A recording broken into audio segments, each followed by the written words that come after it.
Abakristaayo tubaaniriza mwenna mu kusaba kuno okwa leero. Tubakulisa olugendo amakubo ge muyiseemu okujja ne mubeerawo wano mu kusaba kwa leero. Kale kambasabe mwenna tuyimirire tutandike okusaba kwa leero n'oluyimba 145 gwe wekka taggwaawo ow'amagezi.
Mu linnya lya Kitaffe n'ery'Omwana n'eryoyo Omutukuvu. Ekisa kibeere gye muli n'emirembe ebiva eri Katonda Kitaffe ne Mukama waffe Yesu Kristo. Abaagalwa ennyo, tukuŋŋaanye wano mu maaso ga Katonda Ayinza byonna ne mu maaso g'ekibiina kyonna eky'omu ggulu okwewaayo eri Katonda nga tuyita mu Yesu Kristo Mukama waffe, okusinza kwaffe n'okutendereza kwaffe era n'okwebaza kwaffe, okusaba ku lwaffe ne ku lw'abalala, tulyoke tweyongere okumanyira ddala mu mazima obukulu bw'okwagala kwa Katonda era twolese ebibala eby'ekisa kye mu bulamu bwaffe era tusabe ku lw'abalala ebyo ebyetaagibwa ku lw'obulungi bwaffe. Kale tufukamire nga tujjukira nga Katonda ali wano naffe kaakano.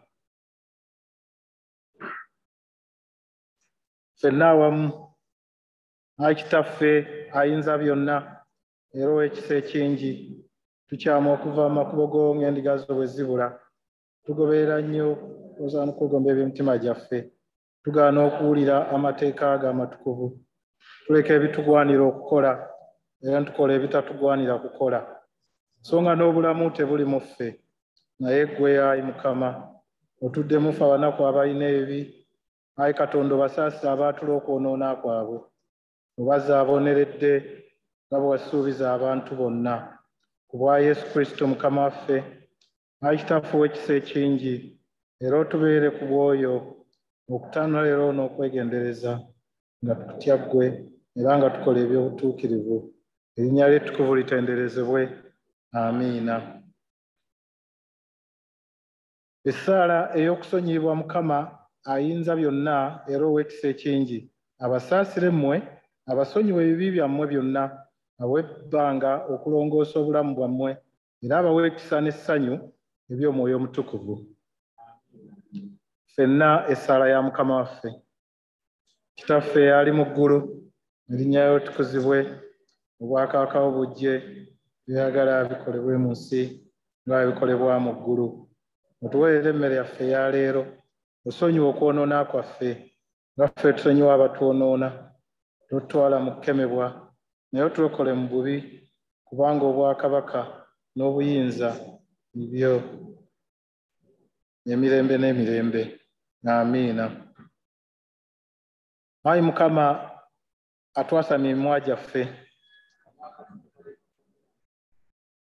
Ayi Mukama, yanguwa okutulokola. Ekitiibwa kibeere Kitaffe n'eri Omwana n'eri Omwoyo Omutukuvu.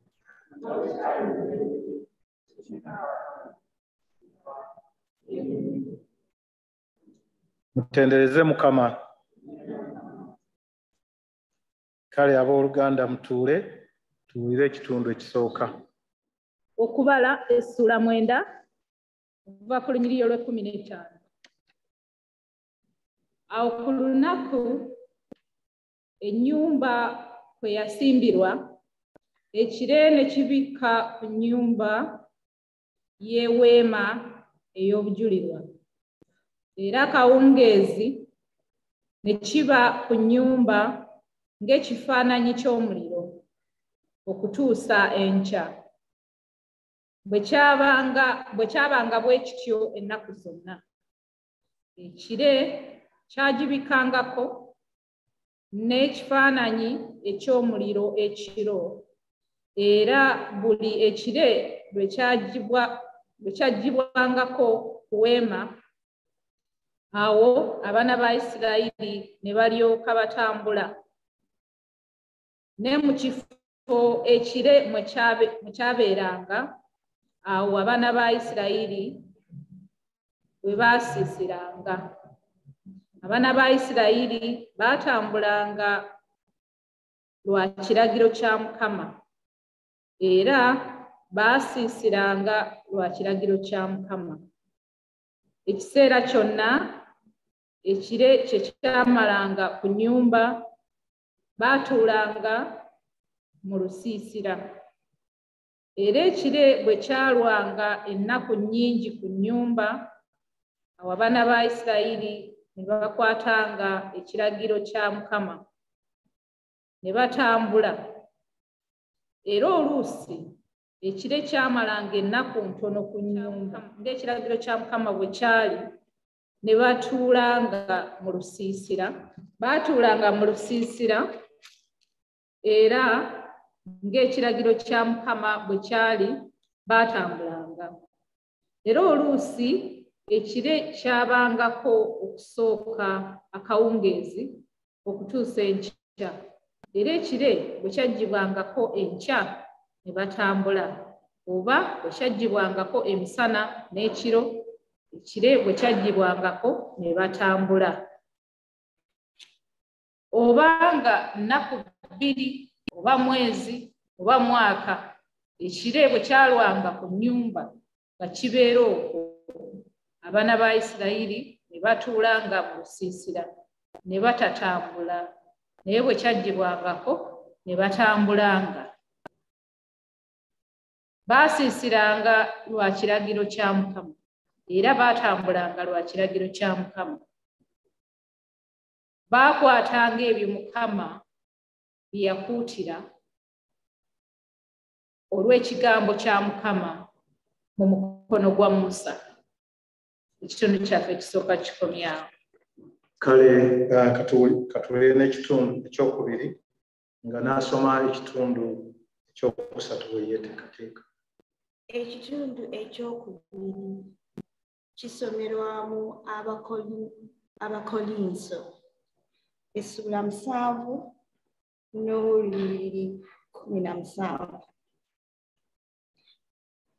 Kino kyokka buli muntu nga Mukama waffe bwe yamugabira, buli muntu nga Katonda bwe yamuyita, atambulenga bw'atyo era bwe ndagira bw'entyo mu Kkanisa zonna. Omuntu yenna yayitibwanga mukomoole, teyejjangako bukomoole bwe. Omuntu yenna yayitibwanga si mukomoole, takomoolebwanga. Okukomolwa si kintu, n'obutakomolwa si kintu, wabula okukwatagana ebiragiro bya Katonda. Buli muntu abeeranga ku kuyitibwa kwe yayitirwamu, bwe yayitibwa ng'oli muddu. Tuyeeraliikiriranga naye okuyinza bw'oyinzanga okuweebwa eddembe, wakira okubeeranga n'eryo. Kubanga Mukama waffe eyayitibwanga muddu aweebwa Mukama waffe eddembe, bw'atyo ayitibwa nga wa ddembe ye muddu mu Kristo. Mwagulibwa n'omuwendo, temufukanga baddu b'abantu. Abooluganda, okuyitibwa buli muntu kwe yayitirwamu abeerangamu okwo wamu ne Katonda. Ekitundu kikomyawo. Ekitundu kyaffe ekyokusatu kivudde mu njiri ya Makko essula esooka okuva ku lunyiriri olwa 21 paka ku lwa 28. Kiri ku lupapula 975 ku ludda olw'endagaano empya. Ne bayingira e Kaperinawumu amangu ago ku lunaku lwa Ssabbiiti, n'ayingira mu kkuŋŋaaniro n'ayigiriza. Ne bawuniikirira olw'okuyigiriza kwe, kubanga yabayigiriza nga ye yennyini buyinza so si ng'abawandiisi. Amangu ago mu kkuŋŋaaniro lyabwe mwalimu omuntu aliko dayamondi omubi, n'akaaba ng'agamba nti, "Otuvunaana ki, Yesu w'e Nazaaleesi? Olero ozze okutuzikiriza? Nkumanyi ggwe, ng'oli mutukuvu wa Katonda." Yesu n'amuboggolera ng'agamba nti, "Bunira, muveeko." Dayamondi n'amutaagula n'akaaba eddoboozi eddene n'amuvaako. Ne beewuunya bonna, ne beebuuzaganya nga bagamba nti, "Kiki kino? Kuyigiriza kujja? Olagira n'obuyinza Dayamondi?" Ne bamuwulira. Amangu ago ettutumu lye ne libuna ensi yonna eriraanye e Ggaliraaya. Ekitundu kyaffe ekyokusatu kikomyawo. Kale tugolokoke tuyimbe oluyimba 166 tulina omubeezi waffe.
kale twatule enzikiriza y'abatume.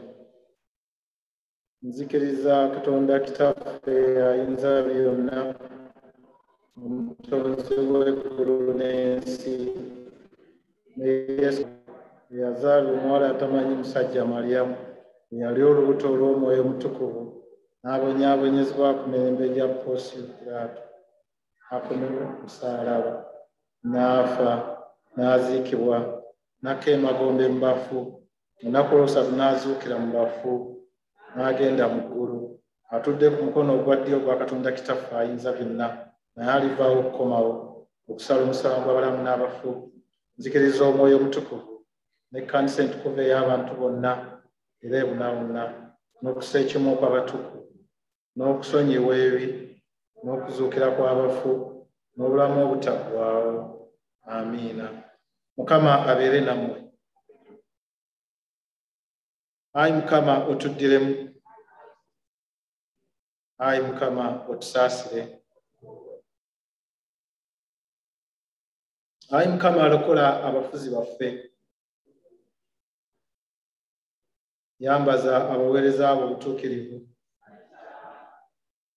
Ayi Mukama alokola abantu bo. Ayi Mukama otuwe emirembe mu nnaku zaffe.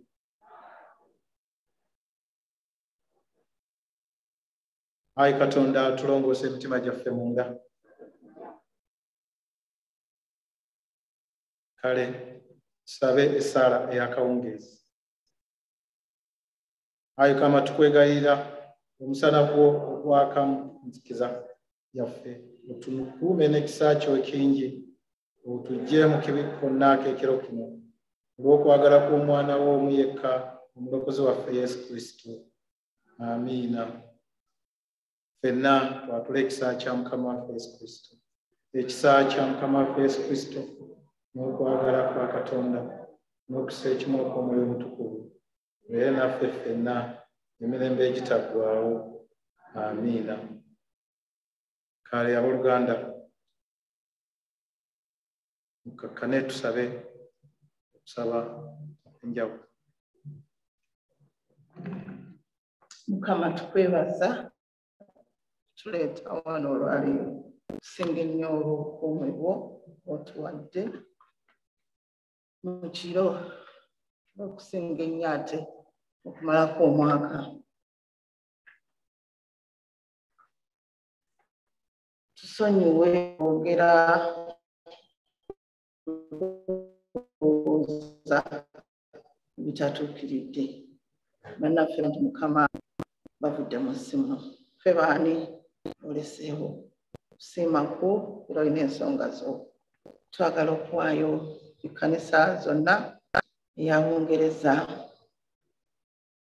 n'abakyala nga yatukulira mu kiseera kino. Mukama olaba okutegana mu famire ye, buli famire mubaamu ebizibu. Naye ffe abaana b'abantu tusonyiwe okulamula mukyala yafiirwa bbaawe Prince Philip, kati ate alina ensonga eziri maaso ge. Osirise buli yogaano nga bw'osiima. Twagala okwongera okuwaayo Mukama ekkanisa yaffe e Uganda, abalabirizi, abaawule n'abantu bonna ababuulira enjiri kuyisa ekigambo kyo. Twagala okuwaayo Obuganda, kabaka baffe Ronald Mwenda Mutebi, yongere omukuuma. Twebaza nti ogenze omujjanjaba olw'omubiri okuba nti gwali munafu omwaka oguyise. Ne Nnaabagereka Mukama yongere okubakuuma, n'Abambejja n'abantu bonna Mukama. Nnaabagereka twebaza olw'omulimu gw'omukozesa Uganda okusinga ennyo ensonga z'abaana n'abakyala byonna byakwatako. Twagala okuwaayo eggwanga lyaffe n'eggwanga lya wano mwe tuli. Eggwanga lyaffe Mukama tukwegayiridde emirundi mingi nga twagala otukolera enteekateeka esinga ennungi.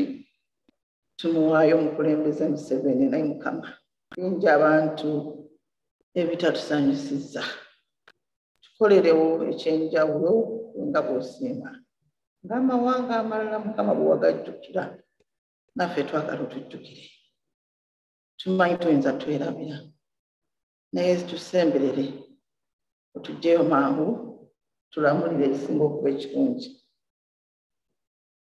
Omukulembeze ow'oludda olulala Mukama tumuwaddeyo gy'oli, oyongere omuteekako obukuumi bwo.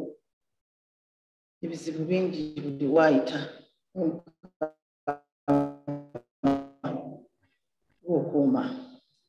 Twongera okuwaayo eggwanga lya wano mwe tuli, watuli etaffe abagwira olyogaano nalwo obulungi Mukama. Byonna tubikwasizza minisita ne baminisitaazi be. Olaba nga Johnson tasaanidde naye mutuggirewo, olaba nga asaanidde bitubikegedde. Mukama twagala okwongera okuwaayo abaana baffe mu ggwanga lino. Ebizibu bingi, ebiso. Twaayo abaana abali mu Uganda Mukama abategana abafa awatali ensonga n'abantu bonna aba bulijjo eggwanga Mukama obasaasire naffe newankubadde tuli wano tetusobola kutuuka ku buli muntu naye twagala ggwe okola ekisinga ekirungi twongera okuwaayo abantu abafiiriddwa abantu baabwe mu ggwanga lino mu kkanisa yaffe muno omukyala taata erinnya ndyerabidde alijjukira alyogere yagenda okuziika Mukama neera twebaza abaana ne bagenda ne bamulabako Mukama bwe tutategedde nyongera okuwaayo bamuyita Mina tubadde tumulaba ku watsiiri yafa abaana be basigadde bato Mukama ffe tuli bantu bakulu naye twavula nga tuviiriddwako ab'emikwano abaana abo Mukama tubakwasizza gwe ojja obalabirira gwe ojja obasalira amagezi kubanga ffe ng'abantu tewali kye tusobola twongera okuwaayo ekkanisa yaffe neya Thornton Heath obukulembeze n'omwawule gwe watwa Reverend James Mukama oyongera omuwa amagezi era nomwongeraku mu byonna twebaza olw'abannaffe ba Mukiibi abatukulembera omulimu gwe bakola si mwangu n'abantu bonna bonna abali mu kkanisa abaweereza Jeneti nga yeewaayo ku buli kimu Mukama obawa omukisa n'abantu bonna abaweereza neebaza Mukama olwa ttiimu yange ey'amakko yeeweereza leero ate tuweereza bulungi twongera amagezi kikopo kyaffe Mukama byonna by'otatadde kuteeka mu maaso go naye ngolaba tubyetaaga Ssabbiiti ng'egenda okutandika otukulembere otukuume byonna tubisaba nga tuyita mu linnya lya Yesu Kristo Mukama waffe amen. Kale nga bwe tweteekateeka okuwulira obubaka obugenda okutubuulirwa leero muganda waffe Vincent Mukiibi tuyimuke tuyimbe oluyimba 169 negomba nnyo okuwulira.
Mukama yeebazibwe.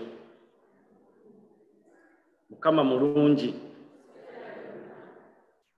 Katwewombeeke akaseera kano tukakwase omutonzi. Mukama Katonda omulungi tuzze wano mu maaso go okukugulumiza n'okukutendereza. Mukama, tusaba omwoyo wo akke wakati mu ffe, aluŋŋamye ebigambo bye ŋŋenda okwogera, agonze amatu g'abagenda okubiwulira n'emitima gibitegeere. Era tusabira bannaffe abalala batasobodde kutwegattako wano, obawe omukisa, ekikutte obudde kibute basobole ng'okujja wano babeere mu yeekaalu yo nga tukugulumiza. Ebyo byonna tubikusaba nga tuyita mu mwana wa Yesu Kristo Mukama waffe. Tukakkaneko abooluganda. Bale nga nsanyusa okubalaba. Happy New Year. Omumbejja nasembayo mulaba mwaka guli. Mumbejja bannange nga tusanyusa okukulaba. Mukyala Lusimbi mutwanirizeeko mugaye nti mumbejja ssebo tusanyusa okukulaba.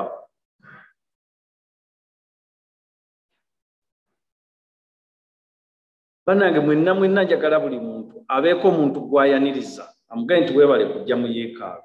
Akulinaanye mulina mwanirize.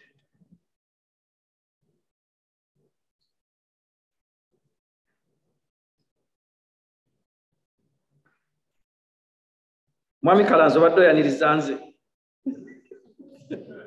Neeyanziza weebale kundowoozaako. Mukama mulungi kiseera kyonna. Amanya gange nze Bamundaga Vincent Mutaka Mukiibi. Manya abantu abamu bwe basituka okwogera bagamba nti mwenna mummanyi. Oyinza okwesanga waliwo atamumanyi. Ndi mufumbo. Mukyala Mukiibi mumumanyi. Kabakubireyo kajjambo. Kabakubireyo kajjambo. Abavubuka tebaliiwo. Waliwo omu yekka ne ssezaala wange mwami wa Lusimbi. Waliwo omu yekka omukebezi naye ndowooza alina ebimufudde ebbizi eyo. Naye tuddamu okubakubira omulanga bannange twetaaga omuntu anaatuyambako ku baana. Twagala abaana baffe bakomewo. Tuddemu okubasumba. Babayita ndoza Sunday school deacon. Tuddemu okubasumba. Oba omulimu ogwo nagukolanga edda ewootalo emyaka gyekubungudde nga nze nsumba abaana ewootalo. Naye kati ebyo biwedde bannange. Katugende mu kigambo. Ekigambo kyenjagala olwaleero tugabane kiri mu Makko ng'ekitundu bwe kisomeddwa wano essuula 1 okutandikira ku lunyiriri olw'21. Wagamba bwe bati ne bayingira e Kaperinawumu. Amangu ago ku lunaku olwa Ssabbiiti n'ayingira mu kkuŋŋaaniro.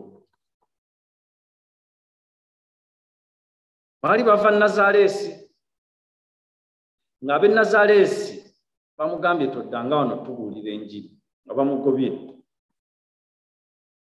Naye bw'atuuka e Kaperinawumu ne bamwaniriza.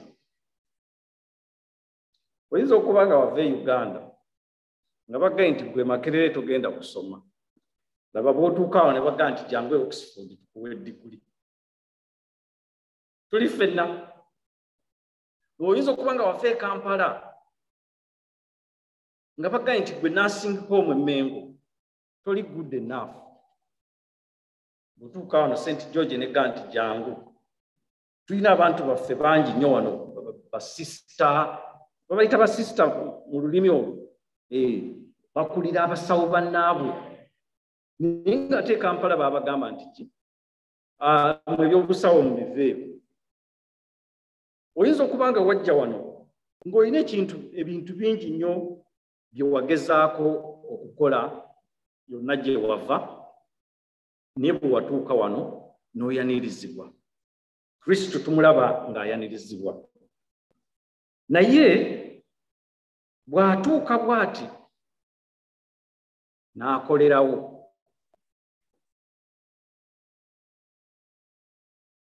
Bwe yatuuka n'akolerawo ku lunaku olwa Ssabbiiti n'ayingira mu kkuŋŋaaniro n'ayigiriza. Bwe wayingira mu London wakolerawo, empapula wazisabirawo, oba wali okyalinda mwami Kawemba akulagirire bwe bazisaba? Wakolerawo abavubuka bakyagaanye okuwayira, mulinda ki? Lwaki temukolerawo?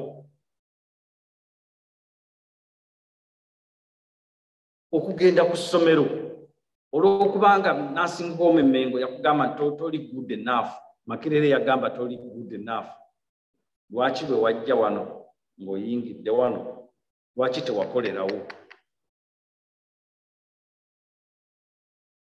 Tuyige okukolerawo bannange, kubanga Yesu tumulaba nti bw'ava e Nazaaleesi nga bamaze okugaana, ndowooza abakubanze oba abakuba muntu mulala yandituuse wano n'aga nti eri bantutte nabbugi simufungize, n'abeeno tebantwale zonna, naye ye yasitukirawo. Ate kisinga okunyumisa munna okunyuma nti Yesu missoni ey'okutubuulira ekigambo yagimala ng'ali ku myaka 33. N'ogenda n'osanga omuntu ali myaka 25 omuga nti wayi ebintu nga tonnabitandika, nti nze nkyali muto. Abo abakulu bagira batabantu, muli bakulu mmwe era bawala bange ntera okubasanga eyo ne batabani bange nobabuuza naye lwaki tokola kintu kino? Ate omanyi obuzibu kati ffe bwe tulina, olulimi luzitowa, otandika okufuuwa oluzungu, olulimi luzitowa, kakati tebaagala nnyo okukuwuliriza. Kiwulira, baagala oluzungu luno lubayita mu matu, lubayita mu nnyindo, oyo gwe baagala okuwuliriza. Naye naga nti nze nkyali muto, naye Yesu mission yali agimaze ku myaka 33. Tuyige okukolerawo bannange. Tuli ffenna amaaso gaatalaggamu ennaku ezo nga bwe mwamanya, naye ndowooza nja kukola bulungi. Ne bawuniikirira. Tuli ku lunyiriro lwa 22 olw'okuyigiriza kwe, kubanga yabayigiriza nga ye nannyini buyinza so si ng'abawandiisi. Abaali basomyeko mu literature oba wa Luganda oba wa Luzungu, watya ng'omuntu eyawandiika akatabaze okubannyonnyola? Mwe muyinza okubeera wano ne mugaa nti naye wano yali ategeeza ki? Wano yali ategeeza ki? Kino wakyedde yali ategeeza ki? Simanyi yali omuwandiisi oba ke baayita yali karakita? Yali karakita? Yali muwandiisi. Watya nga musoma akatabo ka kino wakyebbe najja n'atandika okukabannyonnyola, okukaayana kwonna kwe mubadde nako. Tetwasomako katabo ka Zinunula omunaku nenfuna omukisa ne ŋŋendako Emitiyana omukulu oyo gye yali asibuka, najja n'ayogera naffe n'atunnyonnyola akatabo ako, twawulira bulungi nnyo. Mwe mwenna kintu kyonna kyonna kitwale nga waliwo omuntu eyakyogera eyakiwandiika naye ne mumuleeta. Kakati ono kye tulaba, Yesu atuuse talinga banna bulijjo abasoma ebyawandiikibwa. naye ye mwennyini yakola ki? Yabinnyonnyola. Naawe nno bw'obaako n'ekintu kyo ky'okoze tolowooza nti beewuunya Yesu yekka, nawe bayinza okukwewuunya singa oba okoleddewo n'oteefa ebyaffe ebya yafunye omulimu tasobola gufuna nga tannafuna mpapula. Ffenna okufuna emirimu twasooka kufuna mpapula wano. Yaguze ennyumba tasobola gigula, tannaleeta famire ye. Ffe twasooka ne tusoma ne tuleeta famire ne tukola biki? Olaba script bw'ogiyuzaamu. Yesu yajja byonna byonna bye yasangawo, script n'agikwata n'agiteeka wali n'akolerawo. Tuli ffenna tuyige okukolerawo. Abaganda bagamba sitta nkya n'ennindi za ggulu. Simanyi nno bwe luggwayo. Mami Walusimbi gwe olumanyi.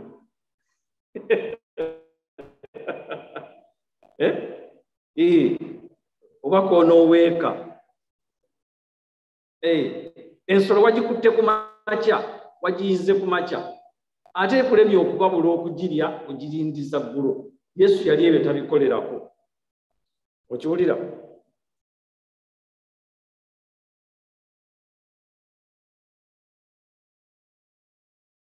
Kubanga jjukira nti Nazaaleesi baali bamugobye. Naye ye n'akola ki? Bwe yatuuka eno teyabalinza na bano, teyabawa na ddiimu, bakiyita kutubawa ddiimu nti oba nabo beerowooze. Yabalumbirawo n'abawa enjiri ne beewuunya. Nawe bw'obaako embeera gy'oyagala okukyusa girumbirewo ogikyuse. Tuli ffenna kubanga obwangu buleeta amagoba. Kobere ng'oli mulimi omanyi ffe eri ewaffe e Bulemeezi tuli balimi. Ffe enkuba olugirabako bwe tuti nga tujjayo obusimo. Busimo mubumanyi? Ndowooza n'omumbejja ffeffe kaba bumanyi. Ekyo kigambo kya Luganda kitegeeza nkumbi. Enkumbi olula ebire nga bijja bwe ng'otandikirawo okulima.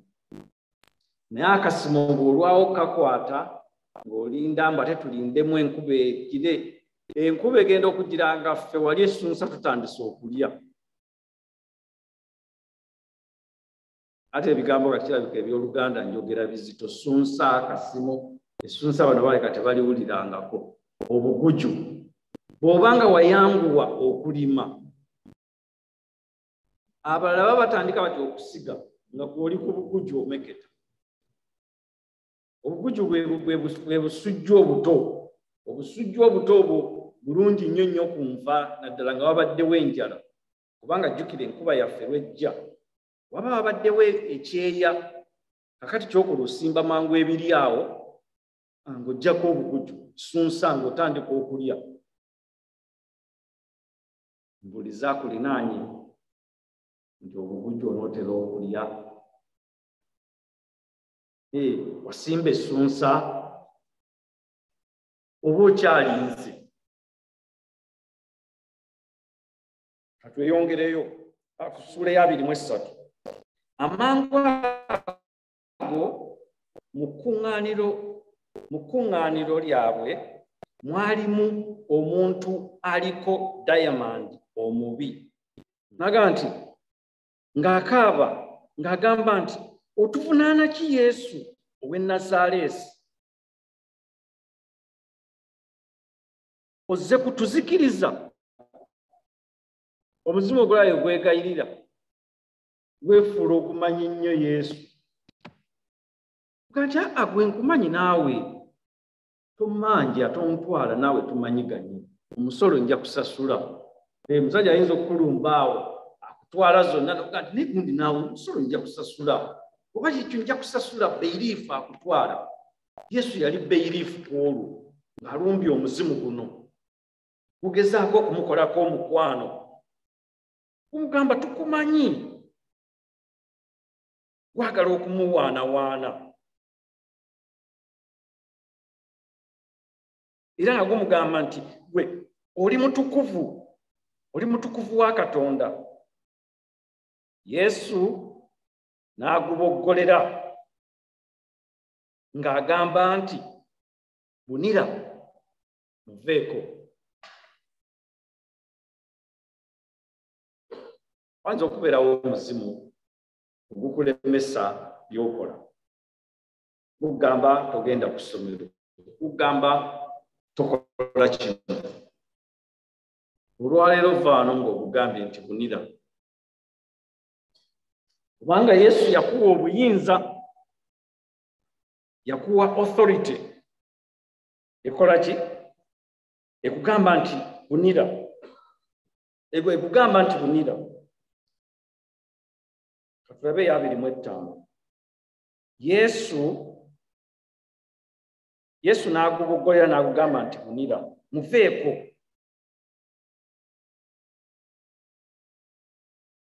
Kasitaani konna akaba kagezaako okwogera silent, olina obuyinza oba akugamba nti yatuwa authority okukola ki?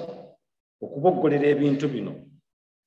Dayimooni n'amutaagula n'akaaba n'eddoboozi eddene n'amuvaako. Ndowooza abavuunula wano tebavuunula bulungi. Mu Luzungu bagamba bulala. Balina kye bagamba wano eky'Oluzungu. Oba temukitwala kino personal, nkireese oba mu Luzungu bwe bati bakinnyonnyola. Mwali mulabeko ku mugwi w'ensimbu. Siina mutawaana na bagwi ba nsimbu, manyi si mutawaana gwabwe. Naye wano Bayibuli y'Oluzungu bw'etyo bw'ekinnyonnyola obulungi nti abatakyayina control ku muscles ze, omuzimu guno bwe gutyo bwe gwakola omusajja ono bwe gwaliko, gwamuwa convulsions. Ndowooza tekyandibadde kutaagula, gwamusika naye nga gumusikira muli munda. Naye ndowooza mu Luganda ekigambo ekituufu kyatubula ne tugamba nti ne gumutaagula. Mwe mwali musanzeeko kokubafera e Kampala ne babafera. Ayinza okukuferera ku ssimu oba n'akufera ng'akulaba physically. Omufere bw'omutebuka, obuteba mubumanyi, bw'omutebuka omanyi olutalo oluvaawo, ayinza okuvuma n'ebigambo by'otawuliranga kuba oba okoze eki? Omulemesezza. Kakati tulaba Yesu atebuse omuzimu ne gugamba ono okumuvaako. Nina kuleka nga nkoze eki? Nga mutaagudde. Katukozesa ekyo ekyawandiikibwa. Ne guleka nga gumutaagudde, nga gugenda guyomba nga gumanyi nti eddiiru eyiise. Okiraba? Yesu akagoba yakamalamu n'agulemesa. Kubanga nze bw'obeera e Kampala eyo, abasajja abo abagoba ddiiru ezo bwe zityo abafere, nakubira essimu nagamba nti kakati nina mukwano gwange omu yagenda n'ateeka akalango nti nanga passport yange yabula. Kakati kubanga e Kampala passport weba ekubuze wetaaga okuteeka mu mawulire. Kakati bo bali abafere amawulire ago bagagula ne balaba ani yabulwaki, ono yabulwaki. Ajala ati ngakubira nti owaayi mwami Kawemba passport njirina, nze afande Zebidaayo, naye okugikuwa emitwalo 10 yino wano tugirina. Kakati bw'omutebuka ayinza okuvuma gwe. kankomaawo naye namutegeera ndoza kyeŋŋamba naye senga oba omubadde mu maaso awo n'omusazaamu ddiiru ye ayinza n'okukuba empi okiwulidde tugende mu maaso ndoza tukomye ku lwa 26 katugende ku lw'omusanvu 27 namuga muveeko n'eddoboozi ddene sole munsonyiwe abaaliwo ne beewuunya bonna ne beebuuzaganya nga bagamba nti kiki kino okuyigiriza kujja alagira n'obuyinza Diamond eziwulira oyinza okuba nga bwe wava e Nazaaleesi n'ojja e Kaperinawumu n'okola ebintu eby'enjawulo abantu nga beewuunya kyoga nti kiki kino akikoze atya atagoberedde ffe kubo mwe twayita the pathway to ye n'abanga ebintu abikola mu ngeri ya njawulo oyo gwe bayita Yesu gwe bayita Katonda tuli ffenna mwami Mpugu mbuuliza mwami Kakando oba tuli naye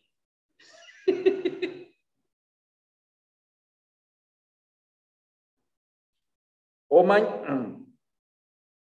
ne beewuunya bonna ne beebuuzaganya nga bagamba nti kiki kino okuyigiriza kujja alagira n'obuyinza Diamond ne zimuwulira amangu ago ettutumu lye ne libuna ensi yonna erinaanye Galiraaya omanyi obumalirivu ng'okola ekintu kwewuunyisa omuntu yenna bw'akola ekintu n'obumalirivu omanyi nze ndaba nnyo puroguramu z'ebisolo nga birya binaabyo babirya bigobagana naye waliwo ebisolo mu ttale eyo ebirina obumalirivu abazungu bagamba nti attack is the best form of defense kati waliwo ekisolo kye bayita bbaaja oyinza okiranga kigoba empologoma empologoma nayo eddamukko wali wabbali n'etya niga nti ye nze kabaka w'ettale ono abadde ki atantya nebbaaja ndooza tetukiyina mu Luganda tukiyina simanyi oba tukiyina mu Luganda last week nali ndaba kamuje empungu mugimanyimmwe empungu ezitowa kilo 7 naye esobola okusitula ekintu ekya kilo 2 n'ekitwala mu bbanga. It weighs only 7 kg. Naye amaanyi gaayo gali mu bbanga nti bweba erina kyeyagala okukwata erina okujja it just picks it and fly off. Naye bwemala okulandinga awo eteeka okwerowooza nga tennaba kubaako muuvu gyekola. Naye nalaba kaamuje ng'egoba empungu kuba kaamuje yamanya nti kakati oba kufa kujja ekiba kibe neegaaka nnombe empungu yadduka emisinde but kaamuje ndoza erina kilo ng'emu tewera teyayiwa naye empungu esitula embuzi empungu esobola okusitula embuzi. Omwana omuto omulesaawo omwana muto bali kilo 15 empungu ejja n'emusitulawo oba okiwulira kubanga amaanyi gaayo gali mu bbanga. Naye obumalirivu kintu kikulu nnyo.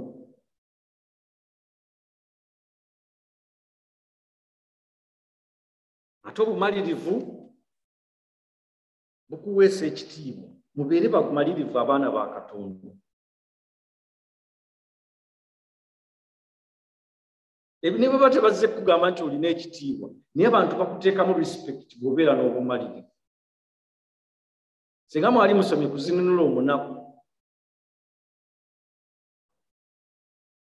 ye n'emikolo baalina obumalirivu okusooka baalinga babanyooma naye baagenda awo ne batta ensolo enkambwe abantu ne batandika okubateekamu ekitiibwa nga baga nti oyo si ye yatta batta nsolo ki mwami w'Olusimbi ensolo gye batta wandi yali ngo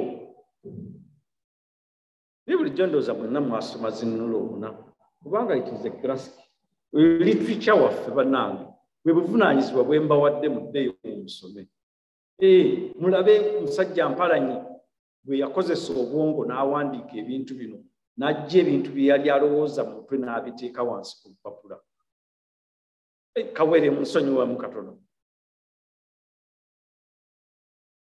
tubeere n'obumalirivu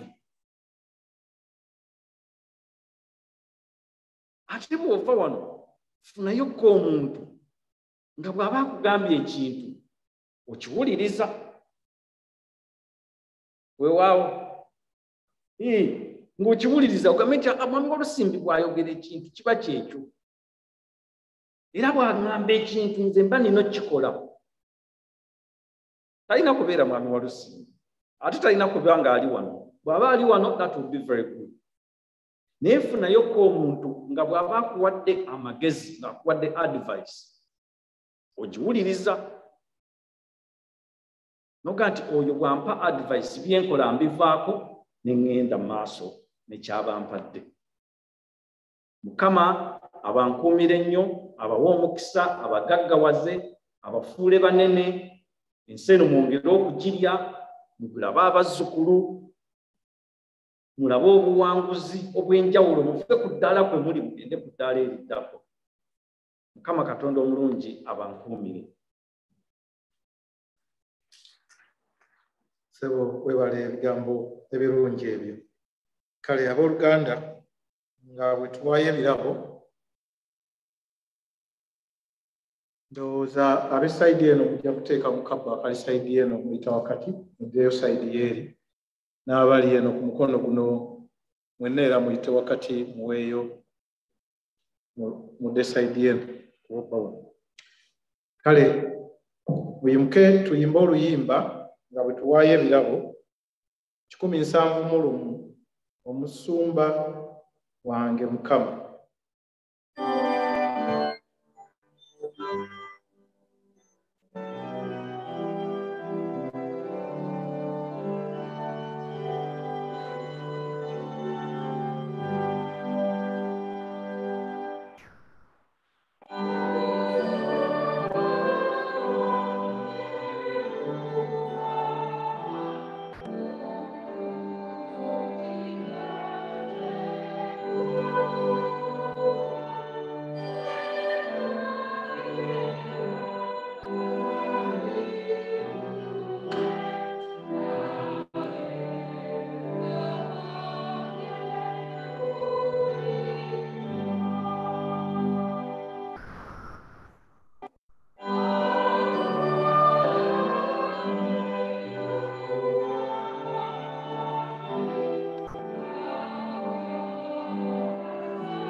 Kale kambasabe mutuule tuwulire ebirango. Mukama yebazibwa abooluganda. Mukama mulungi ekiseera kyonna wadde obudde bunnyogoga era mulungi. Empewo etufuuwa naye tuze twebaza ddala okuyita yonna gye muyise ne mujja okusinza Mukama mu budde obunyogovu buno. Mukama kibabalire. Happy New Year. Njagala kutwala omukisa guno okubaaniriza mu saavisi yaffe esoose omwaka bbiri oba batuzenga gwe mulungi ogusoose okusabako naffe oba tulinawo abagenyi saba kubalabako abagenyi bannange. We're welcoming those who are praying with us for the first time. Thank you so much for praying with us. And can you always please join us to pray? Tina omugenyi omulala yenna oba abadde aludde okusabako naffe nga tuwubirako mwenna mubadde. Mukama yeebazibwe nnyo, yeebazibwe. Nja okutuusa okusaasira eri abo bonna ababadde abalwadde abakoseddwa. Engeri zonna ezitali zimu ebitutuuseeko biba bingi mu bulamu. Okutali kulwala, okulwaza, emirimu, biki byonna Mukama byatuusizaamu. Naye nja bazzaamu amaanyi nti enjiri mudikoni waffe gy'atubuulidde ebadde practical nnyo. Omwaka guno bwe tuba nga tuguyingidde tukolerewo. Guno omwaka byonna ebibadde biri eri nga bigaanye tubirekeyo tujje tukole tukyuse embeera tuboggolere embeera ezibadde zigaanye ziveewo zigende. Oba zitutagula zitutagula naye nga tuzigobye. Mukama yeebazibwe. Nsaasira abafiiriddwa kubanga omwaka awo nga guggwako twabadde n'okuyugumizibwa kw'okufiirwa kungi. Mukama abagumye. N'abafiiriddwa nga twakaguyingira. Mukwano gwaffe Mukyaprosi Mutagubya, Mwami Mutumba yafiirwa muganda we, mutabani waffe George n'afiirwa jjajja. Mwenna buli muntu akuvaako bannange embeera ebeetya bibeera bizibu. N'olwekyo tusaba Mukama abeere wamu n'abo ababadde bayita mu mbeera ey'okufiirwa era abagumye. Ntuusa okulamusa okuva eri Bishop Jonathan yasabye naffe ku makya wano. Saavisi ebadde nnungi nnyo nnyo era wabaddewo okugabana ebyokulya n'ebyokunywa byonna abiwadde omukisa. Waliwo ebisigaddewo gye biri mu hall naddala abato bajja kunyumirwa cakes byonna biki bagende balyeko. Nfunye okusanyuka okw'enjawulo nti tulina abaana bangi era abaza okusaba naffe bannange. All the young ones, I want to ask you to stand up and wave, and I wish you a very happy new year because your year is going to be special. All the young ones, all the children, happy new year. Now, children, listen, starting next Sunday, we are going to have Sunday school. Please don't miss church for anything because that will be special time for you and your teachers to do the things you want to do and have fun. Okay? Okay, so abazadde bannange njagala obagita Sunday school yaffe egenda kuddamu okuva ku Sunday jja. Tuleete abaana baffe abato gabadde gatambula nti Boris Johnson yatugambye nga tannagenda anaatera nti tuyige okubeera ne COVID Tuyige kutambula naye kubanga abasinga mu bambanga Omicron tabayise yatuyitamu n'atuddamu envunula bibya n'atuyitamu naye wetu kugamba tuleme okubeera okwekubagiza tuleme okukola bye twalikoze tudduke buli wamu tubeewo ne mu kkanisa tuleme okujja okusinza Mukama ate nga yatuwa obulamu n'olwekyo tusaba tutandike okuteekamu ku maanyi tuleme kubeera kannyo abakristaayo abasinga basaba Zoom ebeewo kuba balowooza nti okubeera ku Zoom kulemesezza obuweereza bwa Mukama obwa muntu ku muntu so nga ate yatugamba mujje mbeera awamu nange mbeera awo nammwe osanga naye neeka abeerayo ne mbeera eka naye kwegamba tujje mu nnyumba ya Mukama omuweereza yagamba nasanyuka nnyo bwe baŋŋamba ogenda mu nnyumba ya Mukama naffe tukiwuliremu essanyu so mpola tuyinza okwesanga tetukyalina Zoom kyetuva tusaba tusobole okuzzaamu amaanyi tujjenga mu kkanisa. Ekyokubiri nsaba ffenna mu teams zaffe twekolemu omulimu tulete ebirowoozo ebigenda okutambuza ekkanisa yaffe okugitwala mu maaso. Ekintu kye njagala obbannyonnyola ndoza mwenna mukimanyi mu kiseera kino tetulina musumba ffe mukitegedde ffe tulina okwetegekera ekyo mbasaba mukijjukire bwe tubeera obuweereza bwaffe buno ffe tulina obwezimbira nga bwe twagala butambule so bagamba bakola New Year's resolution mbadde nsaba New Year's resolution yaffe ya 2022 ebeere okukola ekkanisa yaffe ey'Oluganda mu ngeri esanyusa Mukama naye naffe ng'etusanyusa tulete ebirowoozo eby'ebintu bye tuyinza okukola okuzimba obuweereza bwaffe naffe nitubeera nga tubweyagaliramu naye ng'ate tuweereza Mukama nga tuli basanyufu so nja kuba nsaba buli ttiimu okufunayo akaseera tufunemu okuteesa okwo okulaba engeri gye tunaatambuzaamu ekkanisa yaffe omwaka guno ebirowoozo ebiri bingi ebirungi tumanyi Mukama ajja kutuluŋŋamya mu ekyo.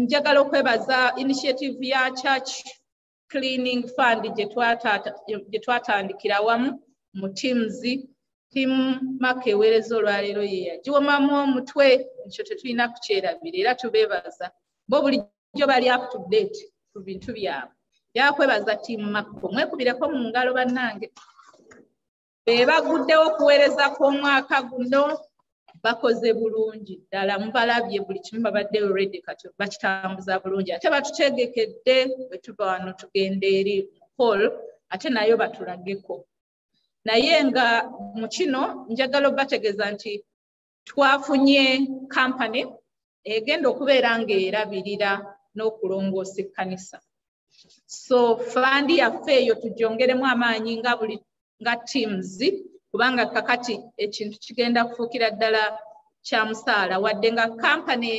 twagicontractinze ng'ekkanisa naye bajja kubanga nga baweereza invoice buli lwe bakoze so ekkanisa y'Oluzungu etusuubira okuba nga tuwaayo contribution yaffe ya £200 buli mwezi nga bwe twasuubiza n'olwekyo nzijukiza teams okuwaayo okusaba kwaffe okuddako kujja kubaawo Sunday ejja wano saa 9:30 era nkulemberwa ttiimu Matayo aba ttiimu Matayo bonna gye muli mwekolemu omulimu bannange tusobole okubeera n'okusaba okulungi Sunday ejja ebitundu n'ebyokusoma byonna mwamaze dda okubifuna bwe muba temunabiraba nsaba muntuukirire tusobole okutambuza ekintu ekyo bulungi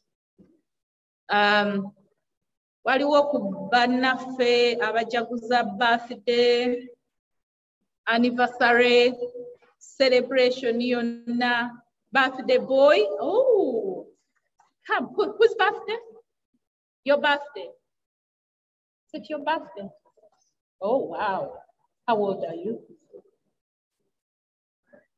tomorrow is going to be a big number double digit 11 jjajja yazaalibwa mu January kino sikiraba Sichirabanga. Happy birthday, Jajja. Tugenda kusaba Mukiibi ajja basabira essaala. Then tulyoke tubayimbe. Mama anniversary, wedding anniversary. Olw'obulamu bwa taata wange yaweza omwaka omwezi guno Canon James Tom. Kama ayongera omubuuza emirembe. Taata Ddungu yatuvaako mu mwezi gwa January omwaka ogwayita. Kama Katonda omulungi tuleeta abaddu bo wano abajaguza amazaalibwa. Kama obakozesa emirimu emirungi, obongera obulamu, bongera okulaba ebibala, okusinga byonna obenga obakozesezaawo. Kakati emyaka gino emipya gye mutandise okutambuza, Jajja kati atambuza ogw'16, muleeta mu maaso go, omukozesa ebirungi byonna by'atakoze mu myaka giri.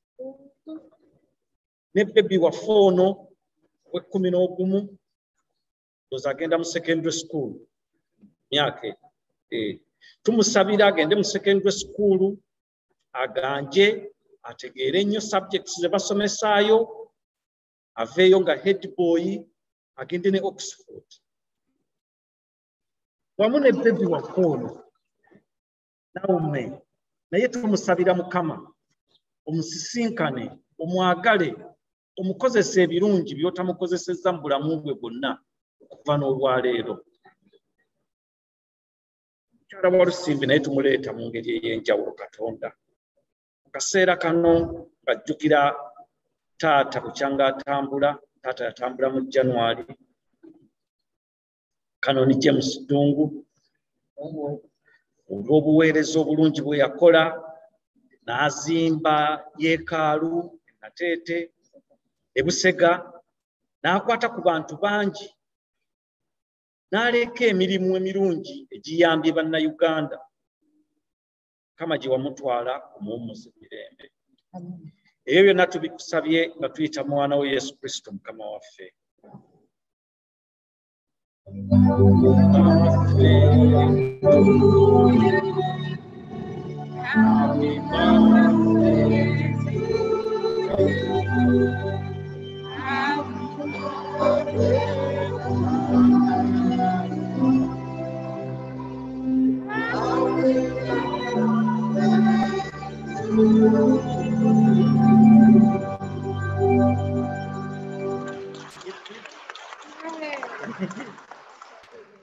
Bannange keke gye ziri mu hoolo zonna ze mulabye zibadde zisimbyewo. Tugenda okulya keeke n'obudde buke. Akatale keka ke kano Abaganda bagamba agita tagiwoomya. Kati naye nina muto wange ali Kyaddondo eyo. Mukiibi abadde abuulira nti bakolerewo. Mwana muto naye yakoleddewo, agenda kuwayira. Agenda kuwasa mwana munne mu mwezi gwa Juni omwaka guno.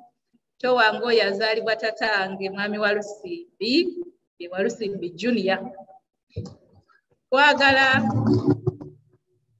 kumuteeka mu ssaala Mukama amukwatireko ng'agenda okuyingira obufumbo obutukuvu, ate n'abazadde n'abakwaba emikwano bonna abanaamukwasizaako Mukama abawe omukisa ogw'enjawulo. Waliwo omukutu okugenda mu maaso okuteekateeka bw'oba nga waali agadde okwetaba mu nteekateeka, okuwagira n'okuzaamu amaanyi. Oyinza okutuukirira mwami wa Lusimbi oba mwami Mukiibi oba nze ne tulaba ffenna tukwatira wamu. Taata ne maama tubeebaza okukuza mwannyinaffe oyo, era tusaba Mukama abalungamye mu kigambo ekyo kye tugendako. Ndowooza nabagambye nti tujja kusaba wano Sunday esembayo mu mwezi. Nsaba mbasiibulire wano, Mukama abawe omukisa, tugende ffenna mu hall Makko etutegekedde ekijjulo. Mwebale nnyo, mwebalire ddala, Mukama abawe omukisa. Kale mu kaseera kano twandibadde tufuna omukisa okuva ewa Reverend James, naye ekyennaku taasobodde kubeera naffe olwaleero, naye kaakati mbasaba tugenda kusirikirayo akadakiika kamu, buli muntu yenna asabire ewiiki ye agiwe omukisa, asabire n'abo bonna ne baganda be bonna n'abo bonna abantu oyagala okusabira mu kaseera kano. Kale tusirikiremu obusekendi butono nga tuwa wiiki yaffe eno omukisa, buli omu ng'owa wiiki ye omukisa gye tugenda okuyitamu. Ayi Mukama, owulira okusaba kwaffe. Kale nga tufundikira okusaba kwaffe kuno okwaleero, asaba muyimuke tuyimba oluyimba 187 Mumutembe Yesu omunonozi waffe.